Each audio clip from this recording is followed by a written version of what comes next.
So a vehicle's needed in the southeast to be brought back in good condition. Needs to be able to pull about 20 people. So we need like a F-250, long bed or better. Keys near the door, easy to find. You must be in good standing with the earth, a pro-animal individual. And would the gorillas enjoy you? Do you think gorillas like you?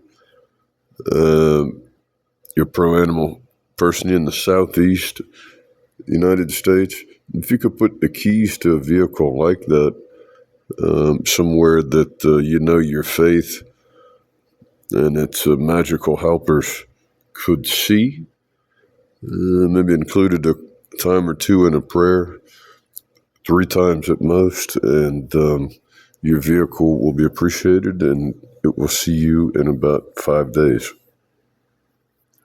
Thank you.